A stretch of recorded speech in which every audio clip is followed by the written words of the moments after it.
Intent of Russian interference. There you go.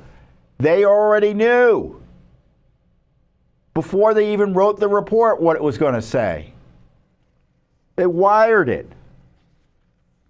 While officers involved in drafting the ICA consistently said they did not feel pressure to reach specific conclusions, Brennan's premature signaling that agency heads had already reached consensus before the ICA was even coordinated risked stifling analysis debate. Of course it did.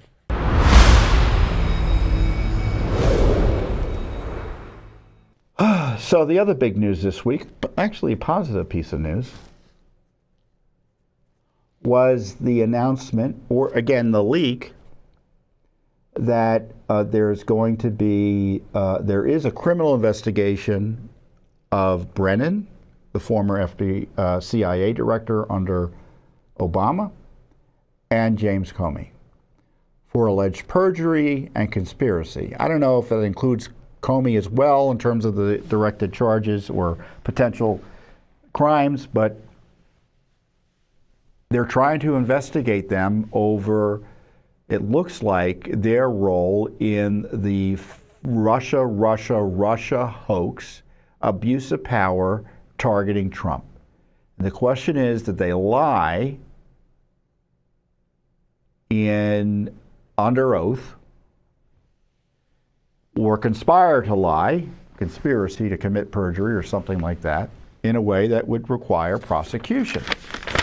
And the reason this issue has popped up again is because John Ratcliffe, who is the CIA director appointed by President Trump, directed an analysis of what is called an intelligence community assessment that the Obama gang started up to undermine President Trump.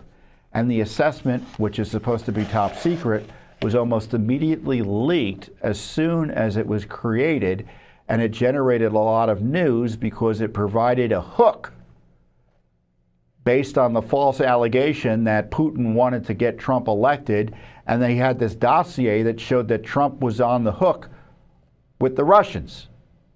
It was the Russiagate smear, the Steele dossier smear, that they used to try to destroy Trump.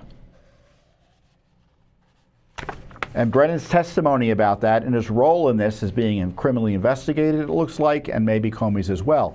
Now, separately, I still don't know why Comey hasn't been arrested yet for threatening or promoting the murder of Trump online. But that's another matter.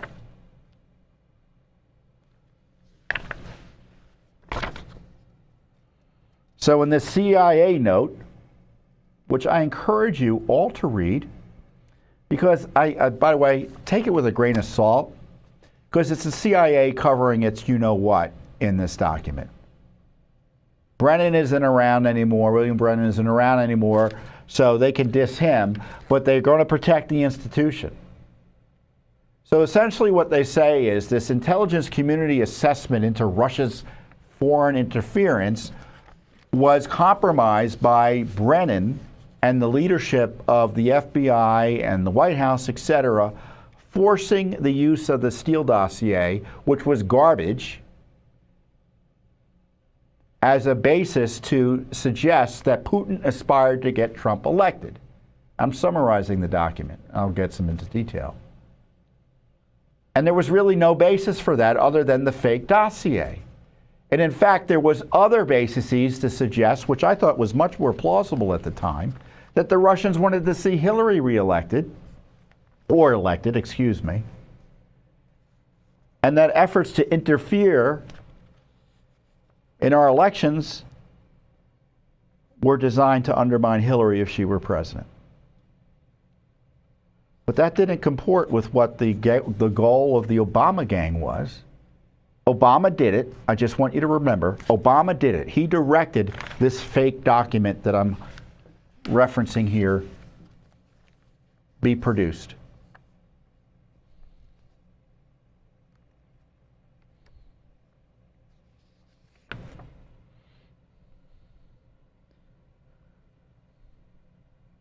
The review identified multiple procedural anomalies in the preparation of the ICA, the Intelligence Community Assessment. I guess I should bring it up now so you can see some of it at least.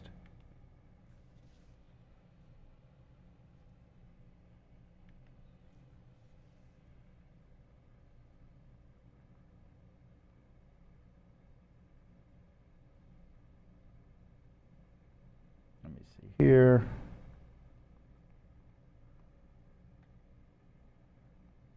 Yes, I'm starting to read from the bottom here. The DIA review identified multiple procedural anomalies in the preparation of the ICA.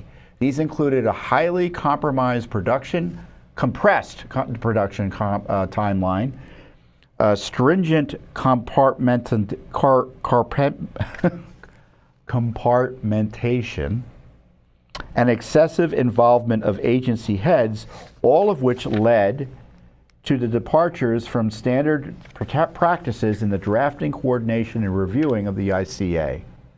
These departures impeded efforts to apply rigorous tradecraft, particularly to the assessment's most contentious judgment, which was that Putin aspired to get Trump to become president. It was false.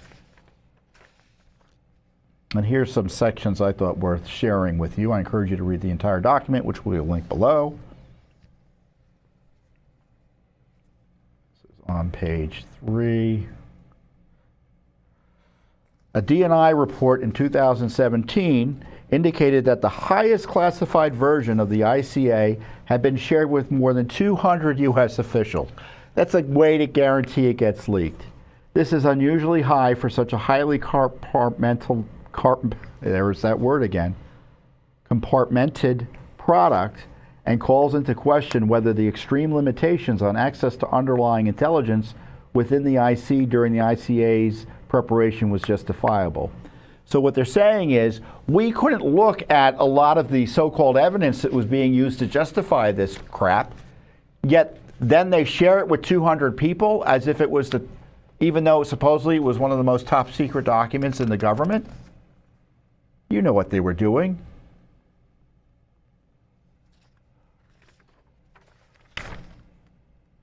And then Brennan was trying to rig it. One business day before IC analysts convened for the only coordination session on the ICA, Brennan sent a note to the CIA workforce stating he had met with the DNI, Director of National Intelligence, and FBI Director. I think Clapper was Director of National Intelligence at the time. Is that right, guys? And then Comey was the FBI Director. And that there is strong consensus among us on the scope, nature, and intent of Russian interference. There you go. They already knew before they even wrote the report what it was going to say. They wired it.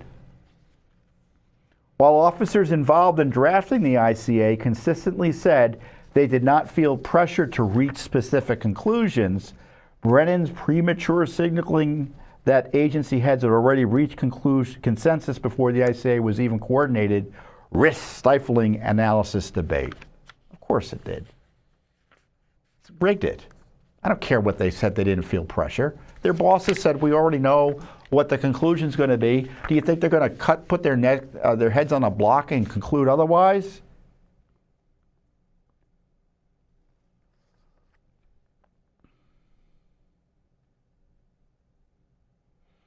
The decision, right under that block, by agency heads to include the Steele dossier in the ICA ran counter to fundamental tradecraft principles and ultimately undermined the credibility of a key judgment. What does tradecraft mean? It generally means the kind of rigorous process through which an intelligence agency officer entity collects information to ascertain its credibility, its where it came from, who, let's say a source or sources say, this happened. Well, what's the source interest in saying it? Who else might have an interest in pushing that with us? How is it we are sure that we're not being played? All sorts of things have to be in place in order for something to be validated as being in line with tradecraft principles. The ICA authors first learned of the dossier and FBI's leadership's insistence on its inclusion on 20 December, the same day the largely coordinated draft was entering the review process at CIA. FBI leadership made it clear that their participation in the ICA hinged on the dossier's inclusion, and over the next few days repeatedly pushed the weave references to it throughout the main body of the ICA. So remember what the dossier was. It was a joint series of memos, or a series of memos jointly funded by the Clinton campaign in partnership with the FBI. Christopher Steele was the individual who was managing the creation of this information, and it was full of malicious smears, half-truths, no truths, falsehoods about President Trump and Russia. I'm not even going to bore you with the details of how wrong it was. But it became the fundamental basis for this ICA. James Comey insisted it be put in there. His buddy Brennan said, sure thing. And it was rigged. And it was used to justify the attempted destruction of President Trump for 4 years by Mueller through impeachment and all the rest.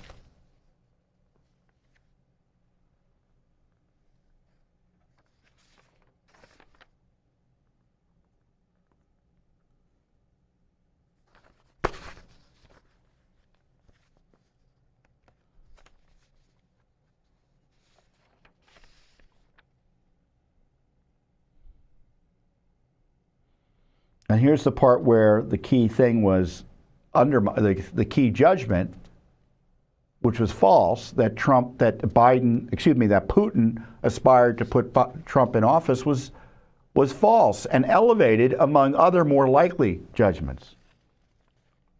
In one instance, the authors cited part of a credibly sourced report that supported the high confidence assessment on the first two goals of the Putin directed campaign: undermining U.S. democratic processes generally, right, and denigrating Clinton, but omitted information that conflicted with the aspired judgment, meaning Putin aspired to put Trump in. The omitted information, as well as a small body of other credibly sourced reporting that was also not cited in the ICA, suggests that Putin was more ambivalent about which candidate won the election. So they withheld evidence and manipulated the placement of evidence in this intelligence community assessment that was used to destroy Trump and justify criminal investigations and the destruction of him and his family and countless others. And by the way, none of this is new. I remember making these observations initially when they said Putin wanted Trump to win. I was like, what was the basis for that? There was no basis. I remember reading the ICA because it was leaked immediately to try to destroy Trump even before he got into office. It was used to push out the Steele dossier, that smear operation. Eventually led to the destruction of General Flynn's career at the time and countless others. And it was quite obvious that to the degree the Russians were interested in our politics, it was because they thought Hillary was going to win, like everyone else in the country practically. Do you think the Russians knew that Trump was going to win? No, they were following what everyone else was thinking. I didn't think Trump was necessarily going to win. The odds were he was not going to win. It was a surprise. And for them to pretend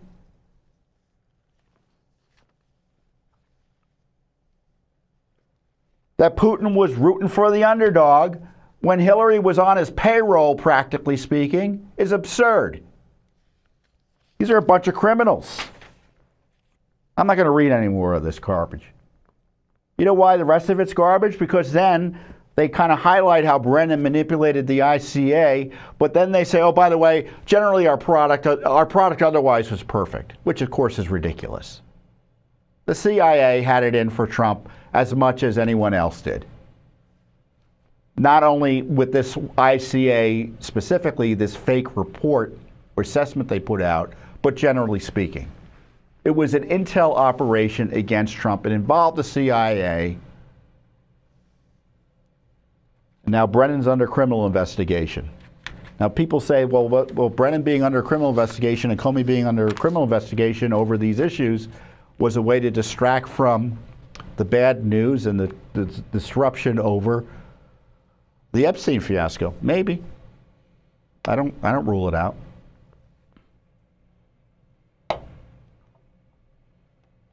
But it's better than nothing. But I have to tell you, I don't trust the FBI to investigate this. I don't trust the Justice Department to investigate this. And remember, this is just one aspect of the whole lawfare against Trump. What about what they did to Trump the last 4 years? Trying to jail him for disputing the 2020 election. Trying to get him killed, literally trying to get him killed by depriving him of needed Secret Service protection. We're coming up on the 1-year anniversary of Butler, and there's been zero accountability, practically speaking. Oh yeah, some Secret Service agents were reassigned or suspended for a few weeks. That's it. No one's fired. No one's being seriously investigated for withholding Secret Service protection and assets from Trump.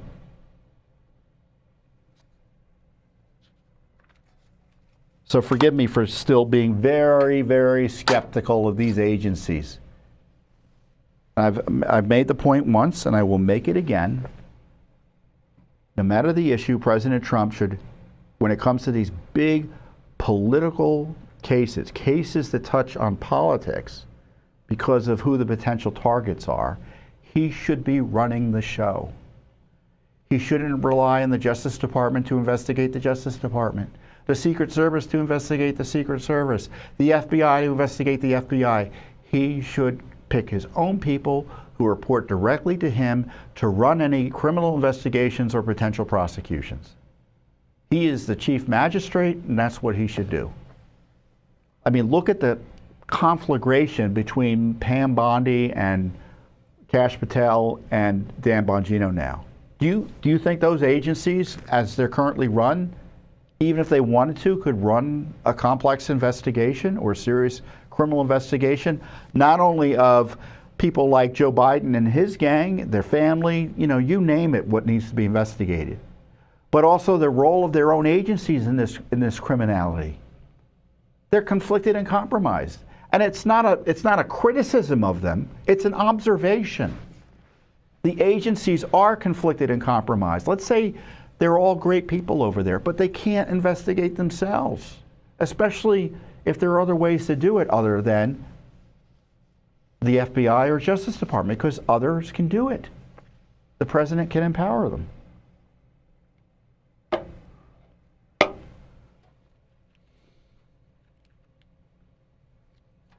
So, I don't know what the Justice Department's doing, but I know what Judicial Watch is doing. Thanks for watching. Don't forget to hit that subscribe button and like our video down below.